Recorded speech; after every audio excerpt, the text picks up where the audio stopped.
Começa agora o seu debate de filmes, diretamente no rádio. Críticas, curiosidades e notícias. Papo de Cinema.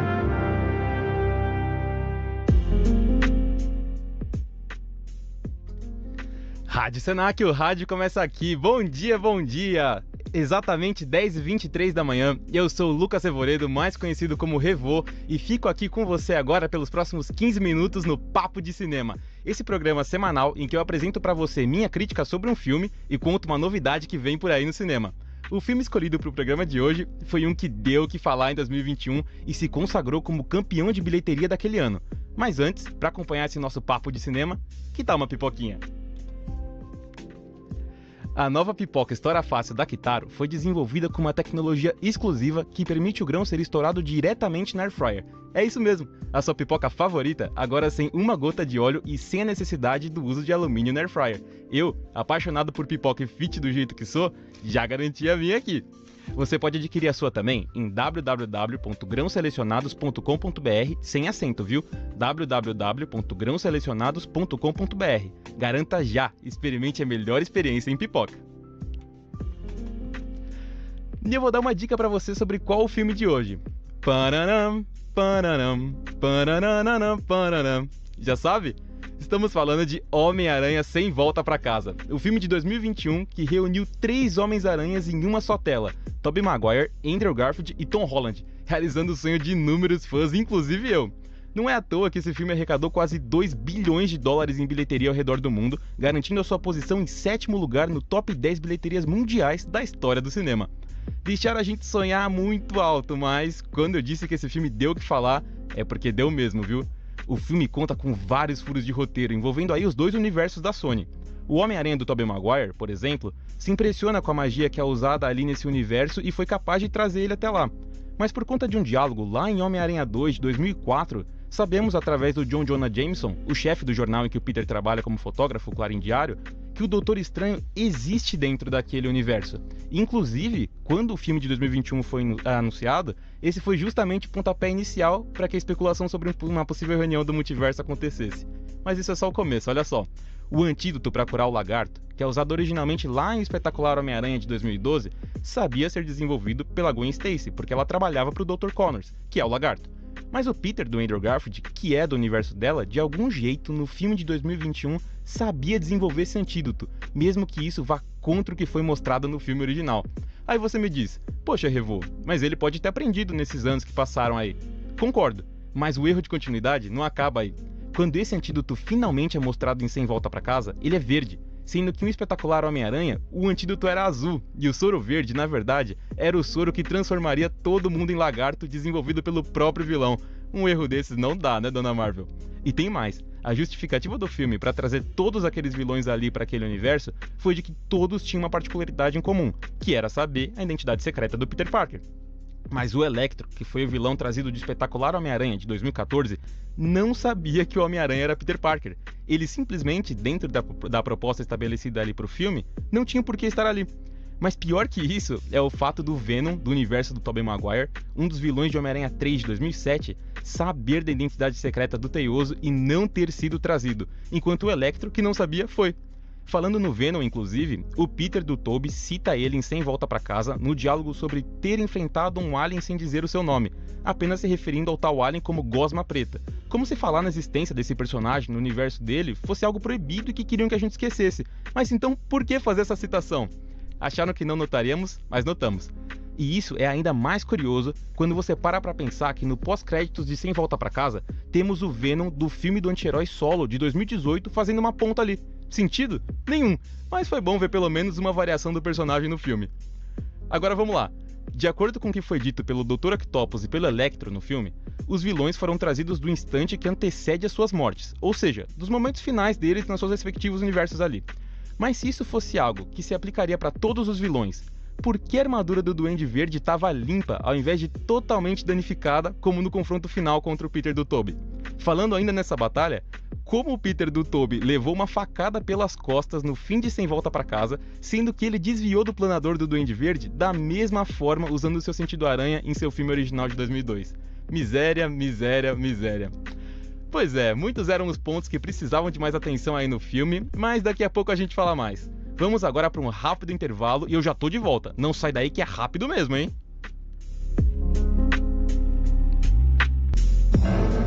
Voltamos já com Papo de Cinema.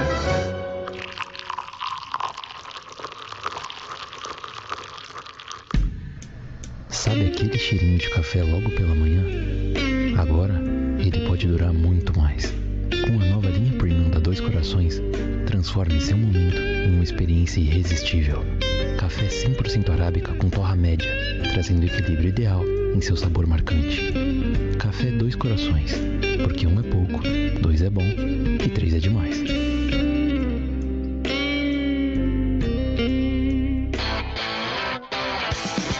Você está ouvindo Rádio Senac.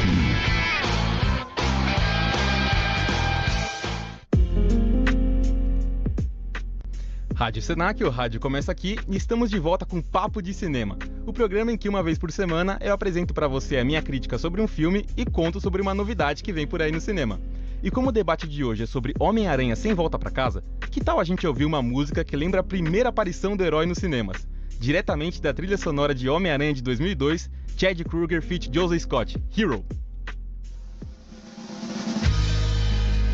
I am so high, I can hear heaven.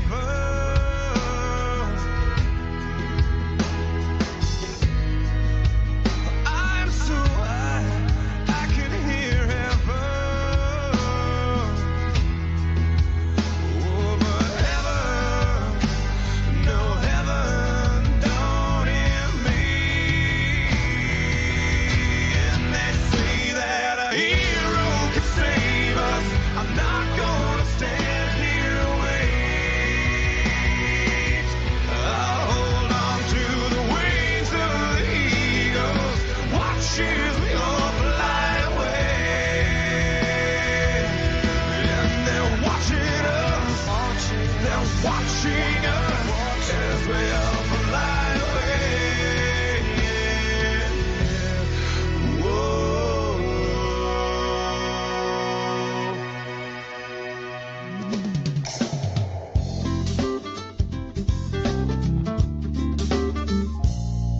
Eu adoro andar no abismo, numa noite viril de perseguição, saltando entre os edifícios.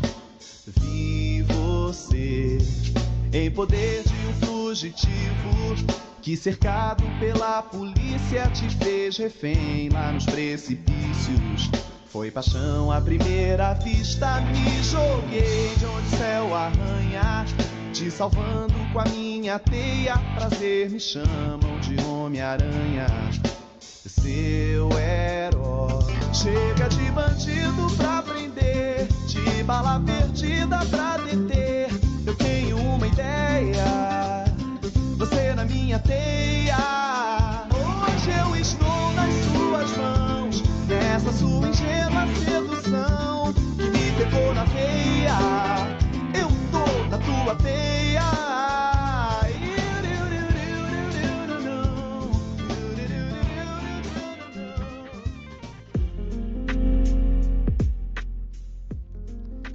Rádio Senac, o rádio começa aqui, 10h32, você ouviu Jorge Versilo, Homem-Aranha, aqui no Papo de Cinema.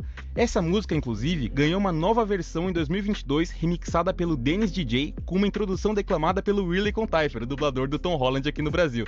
Essa versão você confere no canal do Ridley lá no YouTube e nas principais plataformas de áudio, como Spotify e Apple Music, sob o nome de Homem-Aranha Remix. Agora, voltando com o nosso Papo de Cinema de hoje sobre Homem-Aranha Sem Volta Pra Casa, esses que não são furos de roteiro, mas sim duas críticas pessoais. A primeira delas é que, dentre tantas piadas no filme que segue o tom Marvel, eles perderam a chance de colocar um clássico que poderia facilmente ser introduzido com um simples pedido de pizza enquanto eles estavam desenvolvendo ali a cura para os vilões. uma oportunidade perdida de piada e de fanservice, já que nenhuma fala famosa do Peter do Tobey Maguire entra no filme. Mas esse erro, pelo menos, foi compensado com os vilões, dentre os quais o Duende Verde e o Octopus repetem seus icônicos "O Homem-Aranha pode sair para brincar" e "O poder do sol na palma da minha mão". Essa segunda dita mais de uma vez no filme, inclusive. Devia ter ficado apenas com a segunda vez em que ele fala segurando o reator Arc, que ele não devolveu no fim do filme, inclusive. A primeira foi desnecessária, mas dos males o menor. Já a segunda é o fato de não terem chamado Nicholas Hammond, o ator que viveu o Cabeça de Teia na série de 70, a primeira adaptação live action do personagem. Em nota, o próprio ator disse: "Eu estava realmente esperando um convite, mas infelizmente não aconteceu. Que oportunidade perdida de colocar o primeiro ator que viveu o Amigão da Vizinhança nesse filme." E era muito simples. Se eles julgaram que ele era velho demais para aparecer ali como Peter Parker, deveriam ter colocado ele para fazer uma participação como Stan Lee no filme. Afinal, esse é o personagem de Stan Lee e seria uma baita homenagem. Mais uma oportunidade perdida a Marvel. Mas, como nem tudo tá perdido, por mais que tenham sido poucos, alguns easter eggs do multiverso foram bem colocados. Por exemplo, o fato da MJ ser garçonete, assim como a Mary Jane na versão do Tobey Maguire, e a decoração de Halloween nessa mesma cena em que vemos a MJ trabalhando, conta com o Ned, o melhor amigo do Peter de Tom Holland, usando uma blusa com mangas em um tom amarelo alaranjado, sentado em frente a uma abóbora sorridente. Referência sutil que passou despercebida por muitos, que faz alusão à versão do personagem dos quadrinhos em que ele se torna o Duende Macabro. O amigo de Peter chega até mesmo a dizer pra ele no filme que nunca se tornaria um inimigo seu, assim como aconteceu com os outros aranhas do multiverso. Temos ainda o fato da MJ ter o sobrenome Watson, mas pontuar no filme que não o usa, o que pode indicar um possível desentendimento com seu pai, assim como ocorria com a Mary Jane do universo do Tobey Maguire, que também tem o mesmo sobrenome. O Peter, do Tom Holland, até chega a citar que o pai da MJ não gostava dele no começo do relacionamento. Por fim, além das referências ao Steve Ditko, o ilustrador original dos quadrinhos do Homem-Aranha, que aparece durante o filme em Pichações, tem uma clara referência ao Ditkovich do universo de Tobey Maguire com a cena da cobrança de aluguel nos momentos finais do filme.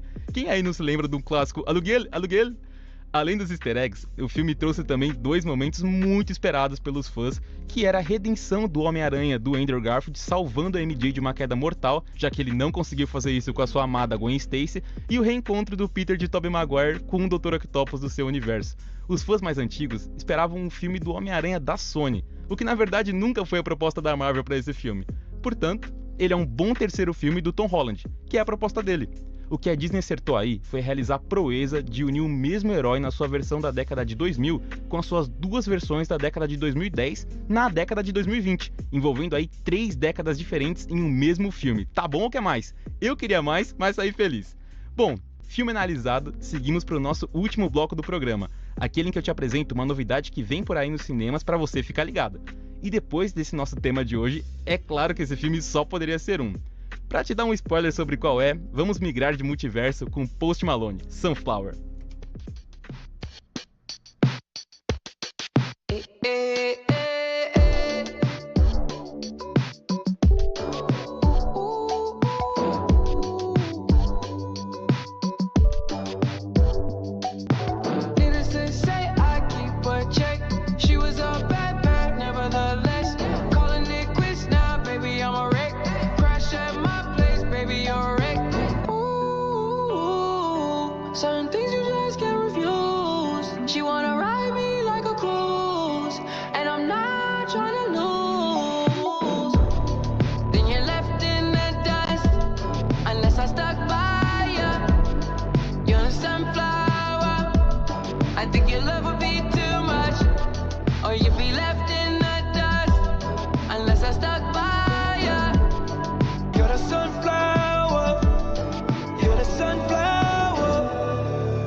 Homem-Aranha Além do Aranhaverso marca o fim da trilogia de Miles Morales, e segundo o produtor Phil Lord, a animação marca uma conclusão muito satisfatória para essa história iniciada em 2018 com Homem-Aranha no Aranhaverso. Vamos ainda mais fundo emocionalmente nas relações entre Miles, Gwen, Peter e os pais de Miles, disse Phil.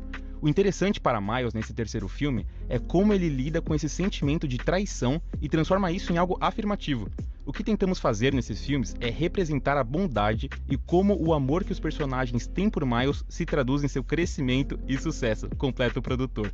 O filme tinha estreia marcada para março de 2024, mas foi adiado por causa das greves em Hollywood e segue sem uma nova data de estreia anunciada.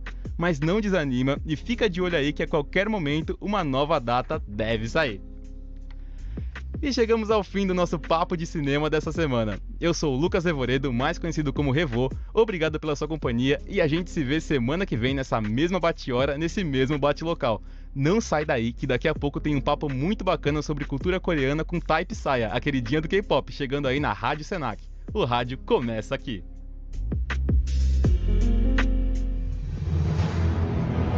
Você acabou de ouvir Papo de Cinema.